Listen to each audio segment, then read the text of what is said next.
Hey you guys, welcome back to my channel for another video. If you're new, thank you for stopping by to watch today's video.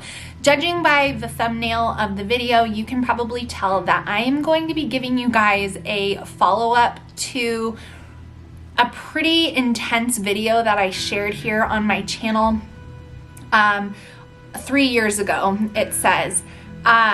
So if you didn't watch the original one, this video will not make any sense. I will link the original video down below. I do want to briefly mention that that video is very raw, it's very honest, and I'm going to get into why I even made the video in the first place, but that was when my channel was much smaller. I think I had maybe 10 to 15,000 subscribers at the time, and so filming was different. I've obviously improved as I've been on YouTube longer. I also have grown a lot. My kids have grown a lot, homeschooling, like all the things. So when I look back on that video that I made 3 years ago, I don't regret making it. I think it was very important that I share that aspect, and that was confirmed to me over and over again, but I have different feelings about it now, of course, and that is why I am making today's video. So I have some bullet points because I wanted to stay on track, but this video will probably get a little bit long, so consider this story time part 2.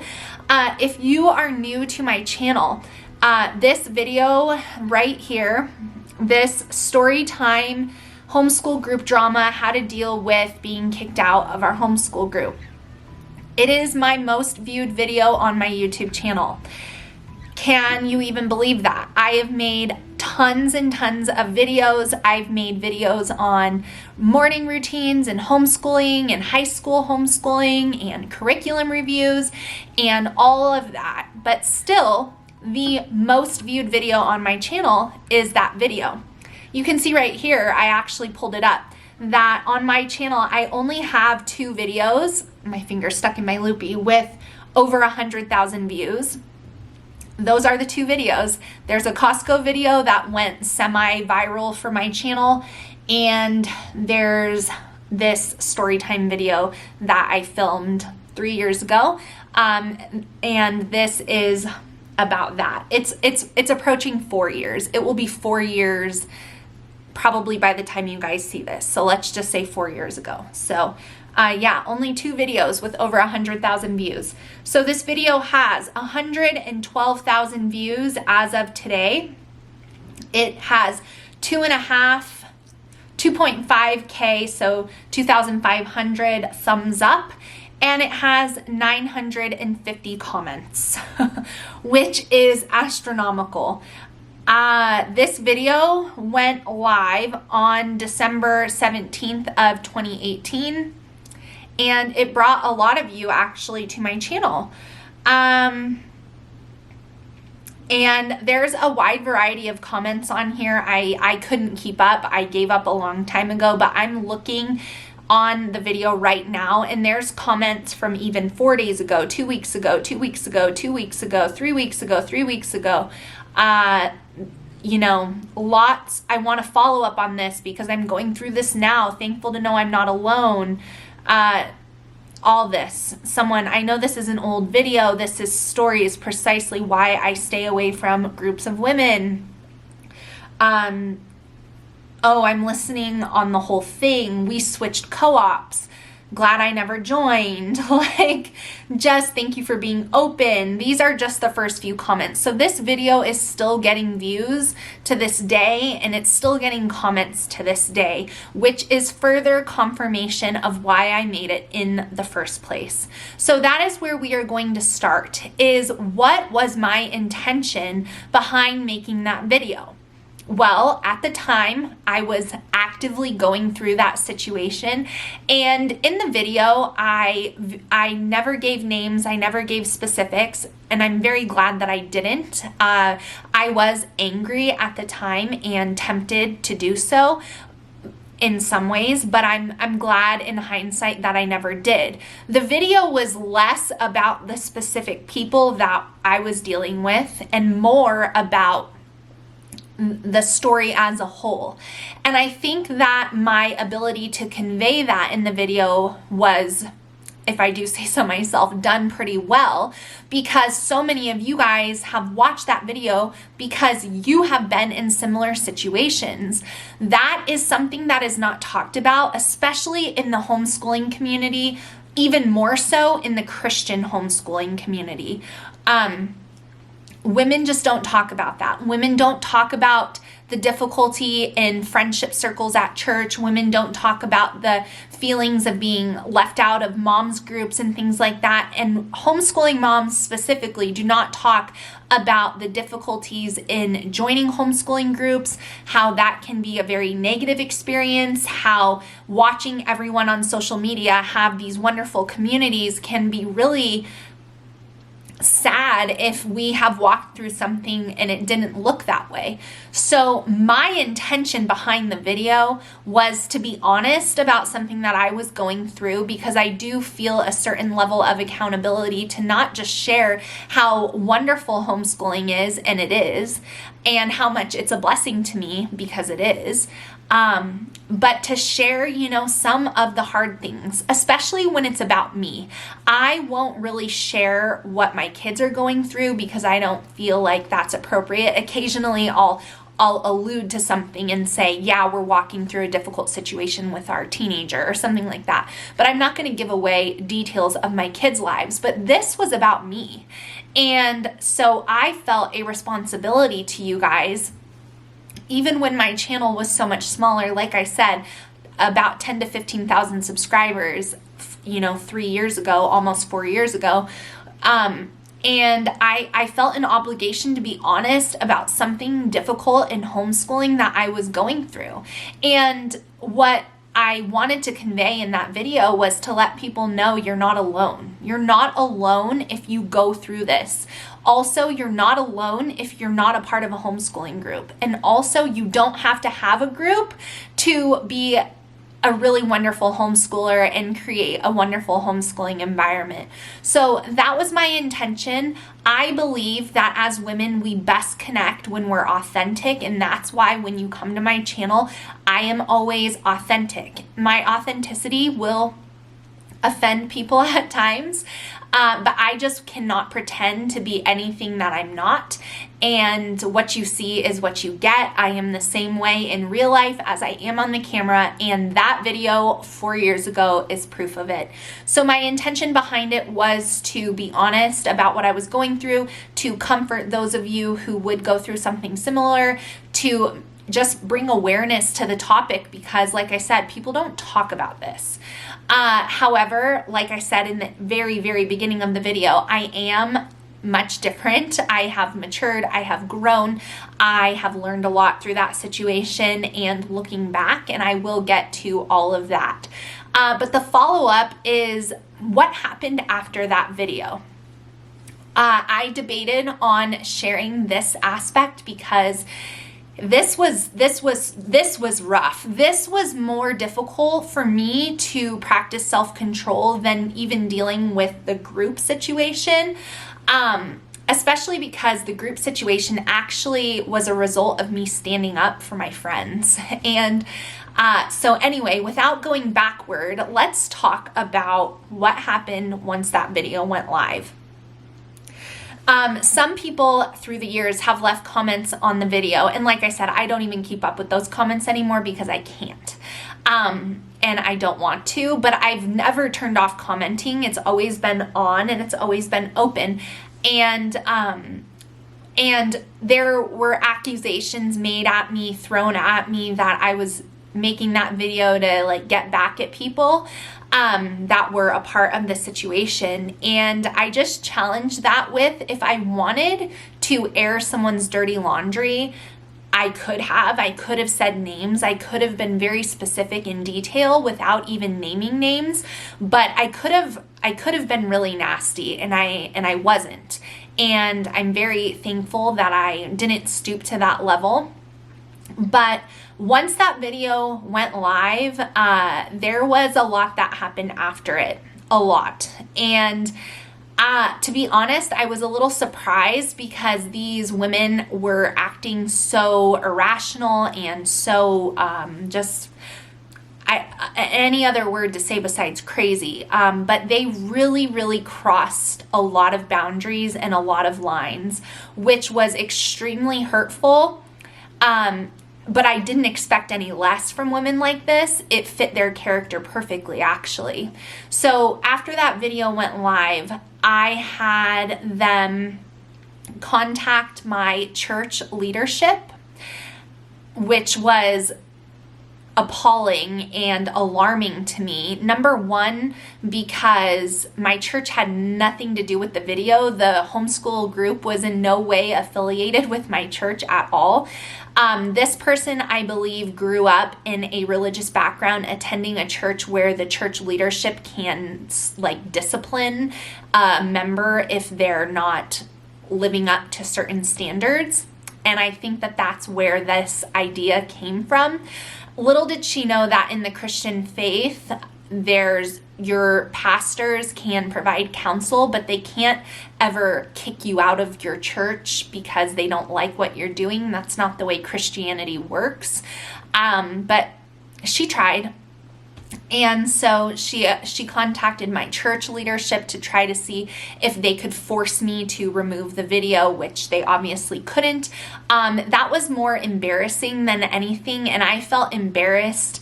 Not for me. I felt embarrassed that I had associated with someone that would think that you can call somebody's church and tattletale on them, and you're a woman in your mid-30s. So that was more embarrassing. Then I had other people.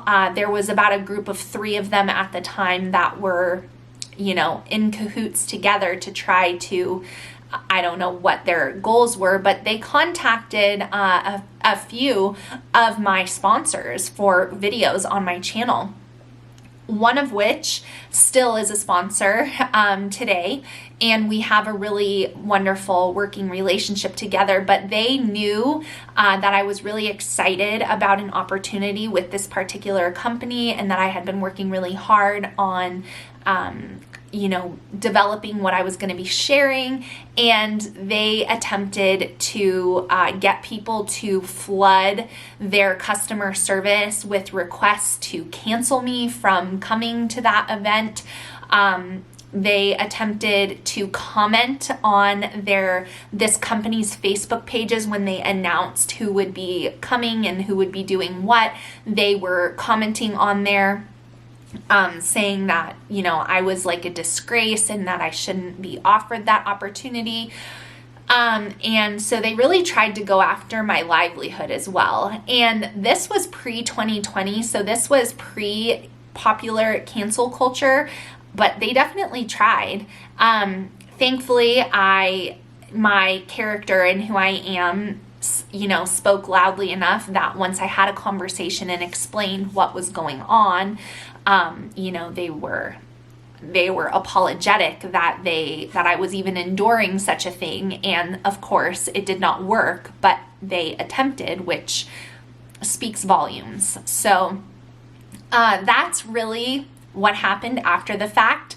Since that time, I've never spoken nor seen any of the women involved in this. There's never been any type of conversation had. There's never been anything, because it was just so psychotic that there's no other words. An apology would not even have been adequate. So this was one of those situations where you truly just walk away from it. But I didn't walk away empty-handed. I walked away with a lot of lessons. So I do have to apologize. I do have a cough drop in my cheek because I am recovering from a cold. You can probably hear it in my voice. I needed to take a little water break. So that's what happened after the video. After that, we never joined another homeschooling group again. And that was, like I said, 4 years in December. So we have been homeschooling completely on our own, just doing things with our friends who also homeschool, but no official group or organization since that time. on that note, there were some red flags that I should have picked up on that I did touch on in the video, the initial video, but this is really the point behind this particular follow-up video. These are things that if I had to go and advise myself of before, this is what I would say. The first thing that I want to tell you guys is that if you join a homeschooling group that is not faith-based, so whatever your faith is, for me, Christian, if you join a homeschool group that is not faith-based, you can expect problems double-fold. There will be problems in faith-based groups as well, but at least in a faith-based group, you at least all have the same, same foundational beliefs. Now, I will tell you that although this group was not affiliated with any faith, 2 of the women involved were Christian. So there's that, and then one of them was not. So in hindsight, though, I would have never joined a homeschool group that was not faith-based. Now, also take that a step farther. A faith-based homeschooling group should have a statement of faith that you can read and be in agreement with.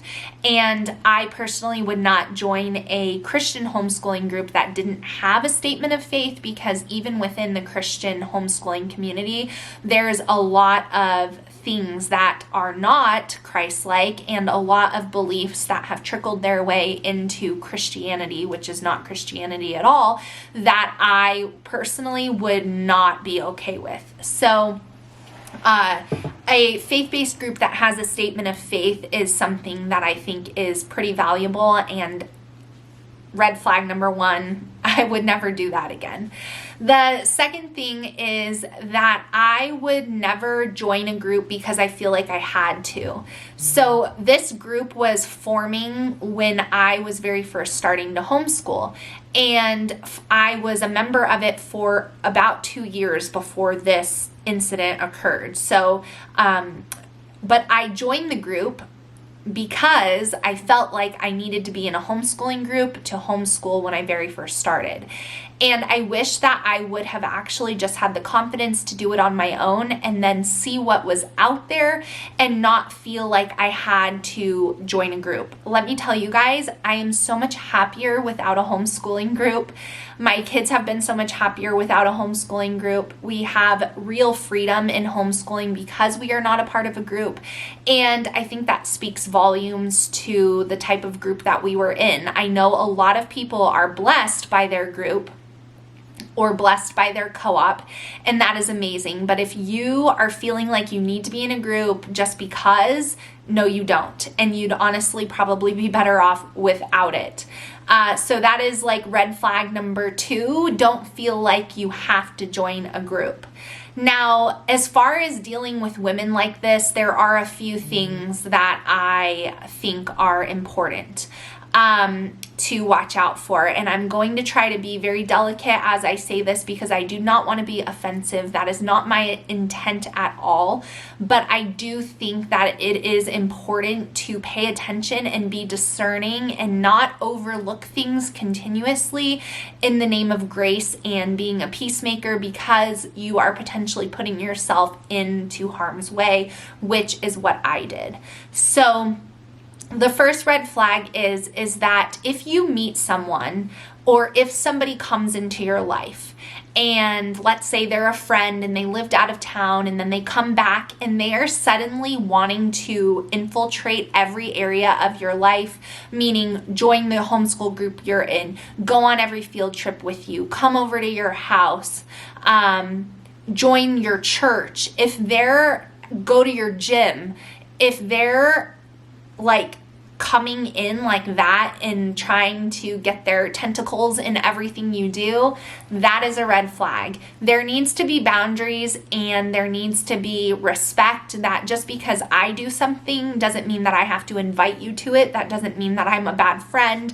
And at the time, I definitely was trying to be a very good friend to 2 of these women, and I have always been in a position of cultivating some type of community, and so I was really extending out invitations, but also like they were just overstepping boundaries and getting involved in everything that I was involved in, and that is a red flag. The second red flag is if someone will gossip to you, they will gossip about you.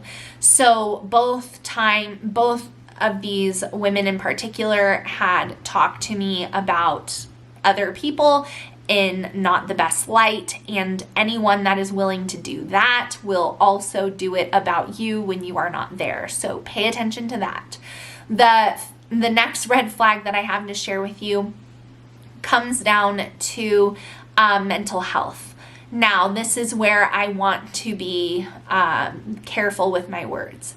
So if somebody is not in a healthy mental space, sometimes it is not wise to continue to put yourself in that situation with that person because they are unable to process things healthy. They might be lashing out at you in jealousy or anger.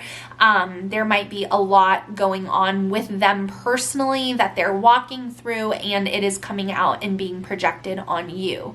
So in hindsight, I wish I would have paid attention to those mental health red flags and not felt the need to try to make it better or step into a gap or fill an absence sorry, I had to blow my nose. Not because I'm emotional, because I have a cold. So just paying attention to those warning flags of, mental health. You can't fix people who are in a mental health crisis, and sometimes the best thing to do is pray for them, be kind to them, but also know like this person is not a healthy person, and so how could they produce any good fruit, any good relationships at that time? It's just recognizing that and being able to step away. The next red flag is if they are having marital issues. If someone is having marital issues, that is their closest relationship. That is where, that's your closest relationship outside of your relationship with Christ. And so if someone is walking through something in their marriage, you can be a friend and you can be supportive, but I would just be cautious with people like that, because if something is going on with their closest relationship that is unresolved, then chances are there's going to be other issues coming out that will also not be resolved. So that is another red flag. Another red flag is just the constant need of you, the obsessive like texting and calling, and similar to like infiltrating everything that you do. Pay attention to that. There needs to be space and boundaries.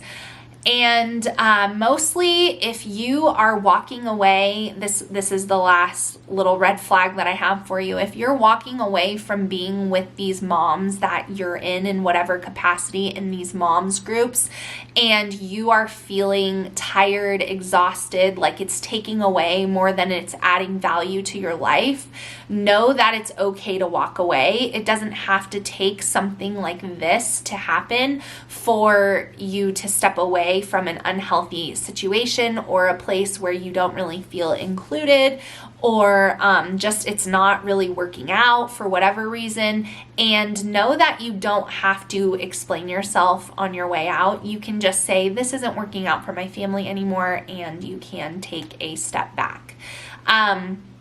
Those are the red flags that I would have liked to have paid more attention to. I don't know that it really would have changed the outcome of the situation. In fact, I'm fairly confident that, not even fairly, I'm 100% confident that this group that we were in would not have worked out for me any longer, even if this incident did not happen. We it was not working out with our homeschooling schedule. And then, you know, fast forward to 2020, it definitely would have not worked out with our beliefs and convictions on certain things. And so I see it now as the Lord sparing myself and my kids from a lot more yuck that was to come if that, you know, stayed in place. So what have we been doing since that time? Well, I told you guys, we've never joined an official homeschooling group again. We have been enjoying just doing homeschooling activities with our friends, doing poetry tea time at my house, doing holiday parties at a friend's house, doing presentation groups and different activities at my other friend's house, and then just really embracing the freedom of homeschooling. Now that I have 2 in high school, 1 in middle school, and 1 more in elementary school, our days just don't allow for mandatory events and things that work out when you have a 2 and 3-year-old, but would not work out if you have a child that is older than that. And we've just been so much happier. I also would like to mention that the 2 friends that we do those activities with were also members of this homeschool group, brought into the group by myself. And the 3 of us, in the 4 years almost that we have been away from this environment, have never, ever, ever even had so much as a disagreement. Like never, no drama, no issues, no fights, no disagreement. And people say 3's a crowd, but we have not experienced that. And that is because we truly are no drama type women. And we've been able to stay friends, and we relied on each other a lot through that time. But yeah, we have had no issues. So I think that speaks volumes. But I do have to tell you guys that we just this year have decided to start doing some, and I mean a very few select things with some homeschooling families at our church. And that's all I want to say about that, because I don't know if it's going to work out long term. It's just been something that we have experimented with so far this school year.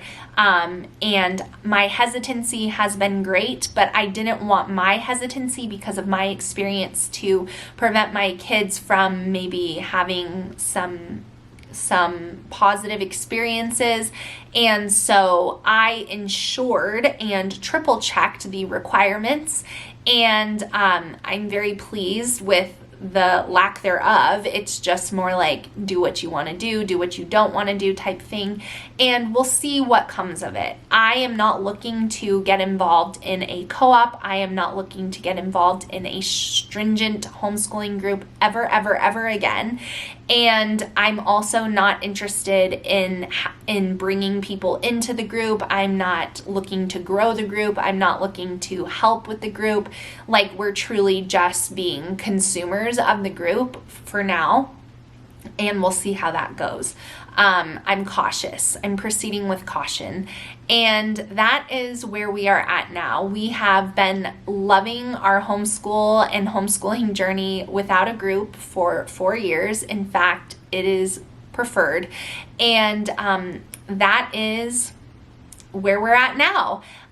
You might be wondering, where are the other people at now? Well, I don't know. I think a lot of them actually don't even homeschool anymore, and I know that the group completely disintegrated following that. I think they tried to hold it together, but the people involved, it was just an absolute mess. So it collapsed, and I don't even think many of them are homeschooling anymore.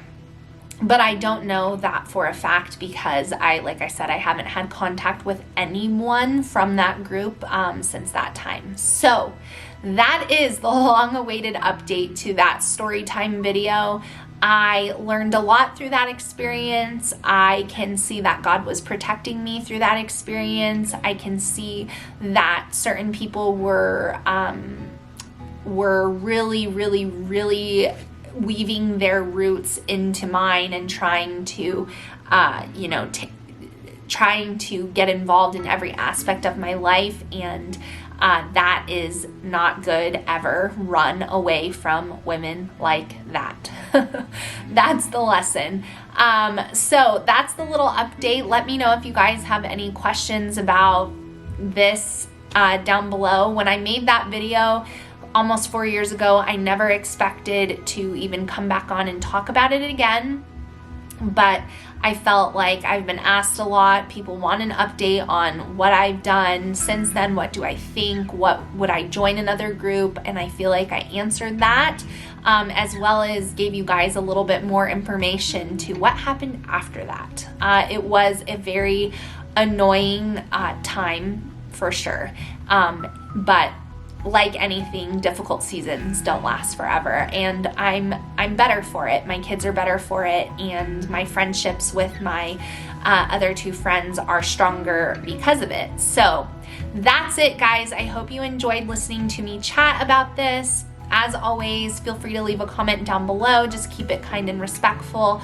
I doubt that this video will go semi-viral, and I am okay with that. But I hope that those of you who have wondered about what's gone on since then got some of your questions answered. Thank you for being here all of these years later, if you are someone who came to my channel through that video, and I will see you guys again really soon. Bye, friends.